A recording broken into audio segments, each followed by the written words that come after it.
I, 31 female, have been in a relationship with my boyfriend, 35, for 3 years. We have very different socioeconomic backgrounds. I'm normal and his family is minted.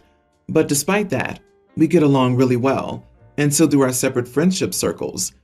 The only exception is Stephanie, 35 female, one of my boyfriend's oldest friends. She does not like me at all, and since I've known Jamie, the boyfriend, she's made little digs about my accent and the region I'm from. This doesn't bother me. I'm comfortable with who I am, and the place I'm from is pretty great anyway, so she can say whatever she likes, but the way she says it is pretty mean. She tends to do this out of earshot of my boyfriend, but when he does hear, he defends me, and I'll make a joke to lighten the tension. I've asked Jamie if they were ever involved, as this is the only reason I think she wouldn't like me, totally discounting the idea that it might be my personality, and he says no. Anyway, 2 weekends ago, I went out to dinner with my brother while he was in town for a conference. I booked a place at a nice restaurant, and when we got there, it was comically romantic, and the server seated us in this little cubby of a corner with a candle, huddled together. About halfway through the meal, I go to the toilet. When I came back, my brother told me some bloke had just come up to him to ask if we were together, as in a couple. He said yes, because he thought it was weird, and he wondered if the guy was going to hit on me if we weren't a couple or something. I asked who it was, and he said he'd left right after. It was weird, but we finished our meals and laughed about it. I told my boyfriend about it when we returned to the flat, and we laughed. A couple of days later, Stephanie's over at ours. She waits until my boyfriend goes to the shop for wine, and then outright tells me with a huge smirk that she saw me with another man, and her husband confirmed he was another boyfriend. I was going to correct her and explain, but that smirk made me so angry, so I just said, "Please don't tell Jamie," expecting that she would, and that when she did, it'd be hilarious. I then told Jamie what she said, done once she left, and he thought it would be hilarious. I was correct that she'd tell Jamie, but it wasn't hilarious. Last Saturday at a mutual friend's birthday, everyone was there, including Stephanie. After a few drinks, she loudly announces that she has proof I'm cheating on Jamie because she saw my boyfriend and me in a restaurant. Jamie just looked at her and said that was her brother. It was so awkward. Everyone went silent. Stephanie's husband pulled her away, and they left the birthday. In hindsight, if I put her right, that wouldn't have happened. We wouldn't have ruined our other friend's birthday, and now no one is even talking to Stephanie. Am I the idiot? Should I apologize? If she was a true friend to your SO, she'd have told him in private right away. She didn't. She waited until she thought it was prime time to humiliate you. Her gotcha moment. In my honest opinion, that makes her not only vindictive towards you, but a crappy friend to your SO. She clearly didn't have his best interest at heart, but wanted to capitalize on her dislike for you. Not the idiot. She hung herself. Pretty freaking glorious. I also dig the way your SO isn't putting up with any of his friends' BS. Also, I'm guessing this wasn't the first incident of pot stirring on Stephanie's part, because no one is talking to her. Seems like a good indication that they're tired of her crap. And also, to my mind, your brother's instincts were right. A random dude comes up and asks if you're taken, and you don't have time to say much? It's safer to say yeah. Stephanie deliberately waited until a large gathering to maximize your embarrassment, despite the fact that it would ruin another friend's birthday party. She deserved to have it blow up in her own face. By the way, you aren't the one who ruined the birthday. That's 100% on Stephanie. She got exactly what she deserved. LOL, that was great. Well played. I had my daughter, pre-tween, when I was 22. My sister was 25 at the time. I don't know when she became child-free.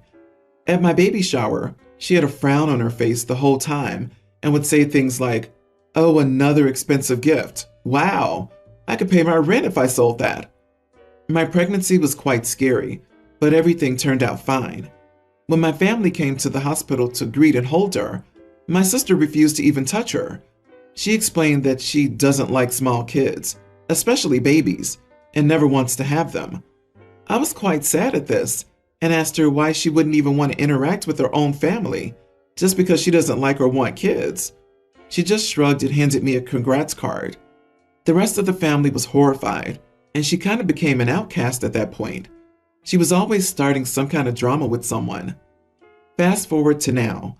A couple of months ago, she started showing more interest in my daughter. She'd call and ask what her favorite colors and movies were, drop her presents off on my door.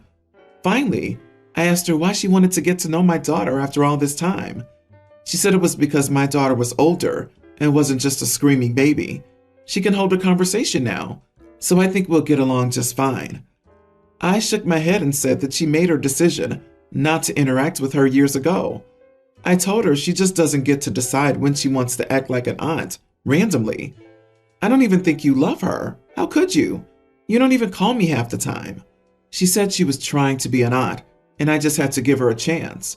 I told her I had tried giving her many chances and she blew it. She called me an idiot. She said I couldn't let go of the past, and that she knew me getting pregnant was the end of the sister she once knew. She hung up and I told my husband everything. He says I have every right not to let her in my daughter's life, but I feel unsure. The rest of the family agrees. Edit. After the family started shutting her out, she did talk crap about the baby and me on social media, to others, etc. Despite this, I gave her many other chances to apologize and be in her niece's life, but she blew it every time. Plus, she had a problem way before I even got pregnant. Unfortunately, she wasn't pleasant to be around, and most people were done dealing with her. Although she did stop the drama after a while, she didn't keep talking crap for 8 years, but the damage was and is done. Not the idiot. Decisions have consequences. Being child-free is fine, but refusing to interact with someone for almost a decade and then acting like she can just waltz back in and everything will be smooth sailing is ridiculous. Life doesn't work like that. She's only thinking of herself and not your child. Your child is a stranger to her. They have no bond. She missed out on her entire life and now selfishly wants back in? You don't need to give her a chance if it means protecting your daughter from people that aren't good for her. Exactly. Your sister may nope out of your daughter's life again after 6 months or a year. She considers your daughter optional. She's not. Therefore, you must be her advocate and protect her. If you want to give your sister a chance, she can see your daughter when she's with you, your mother, husband, or some trusted relative. It sounds like the sister was jealous of all the attention that OP and her baby were getting and was resentful of them for that. If OP's sister can't be supportive and happy for her, she might not have the patience to be around even a pretween. Everyone's the idiot here. Note that she didn't pull herself from the life of her niece. She was banned by the entire family after what she said after the birth, aka not liking to hold babies. Such a crime. OP herself said it.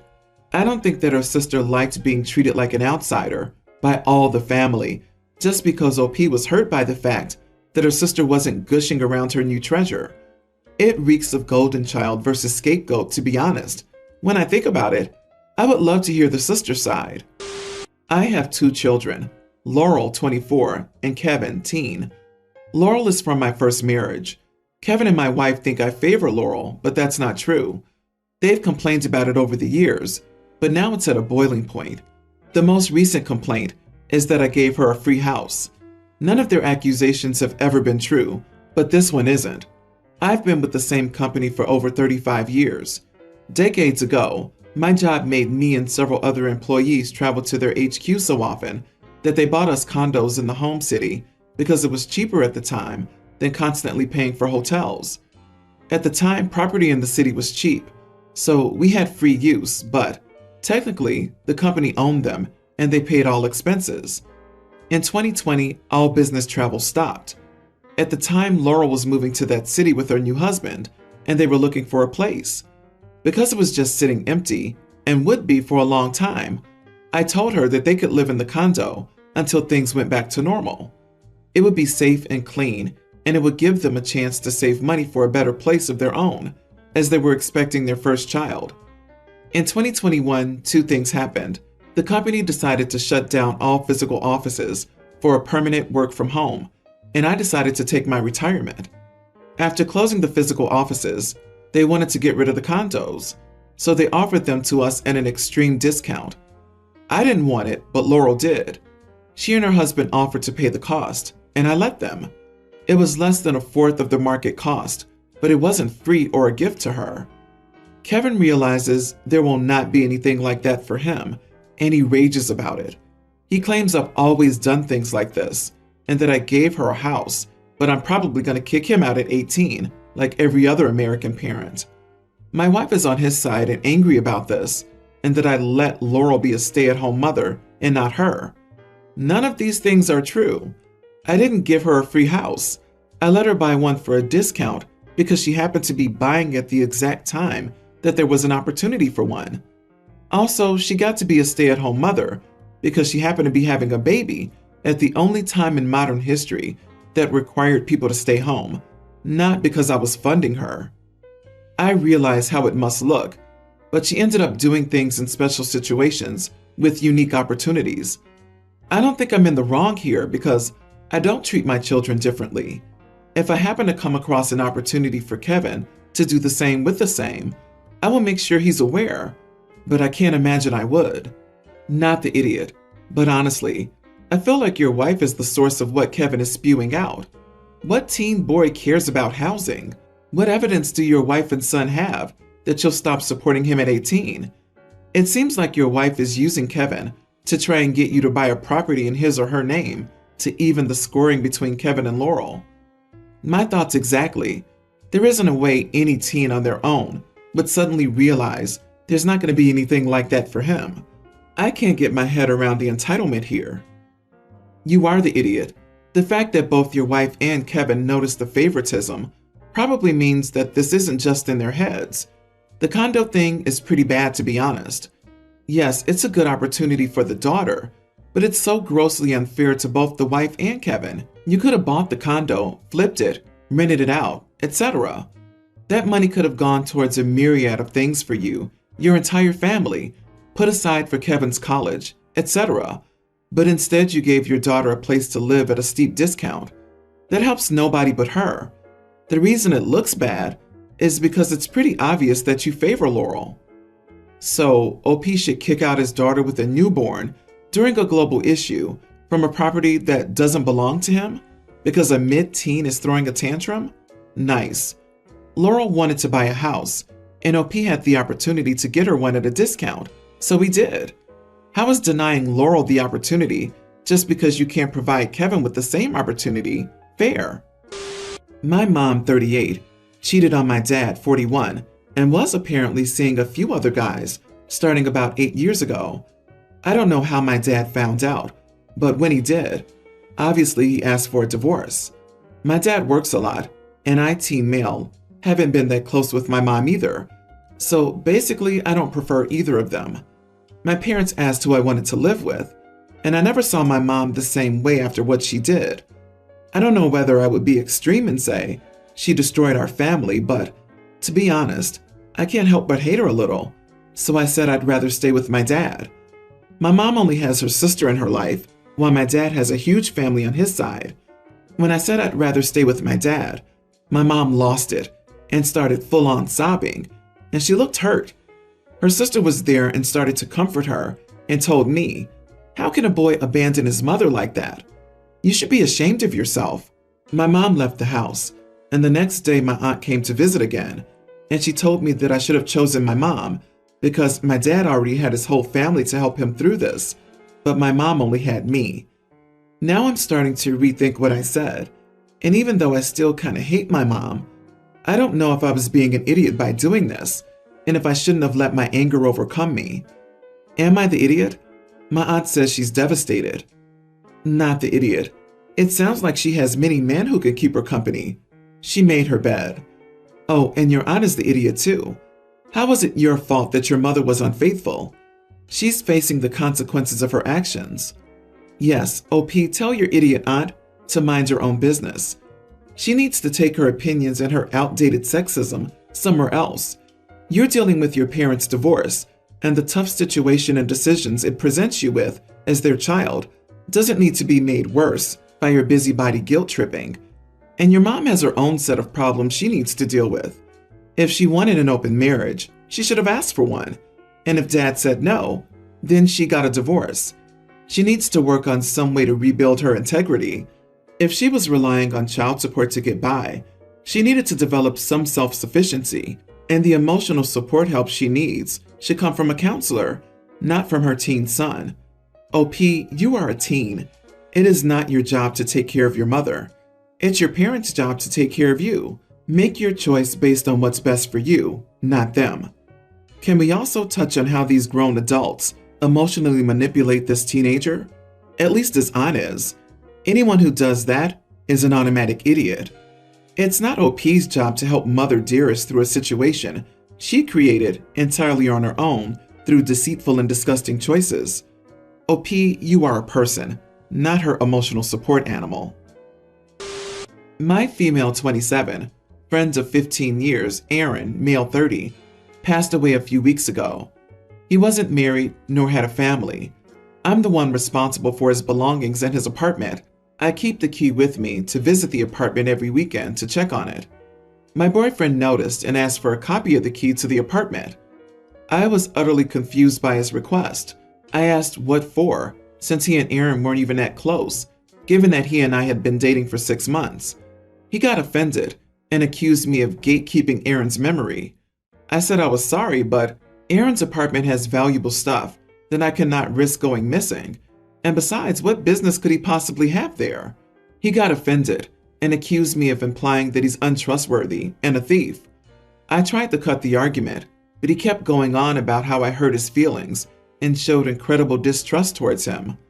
He went home, but the texting kept going. Finally, he's insisting, saying if I trust him, I have to let him have a key copy.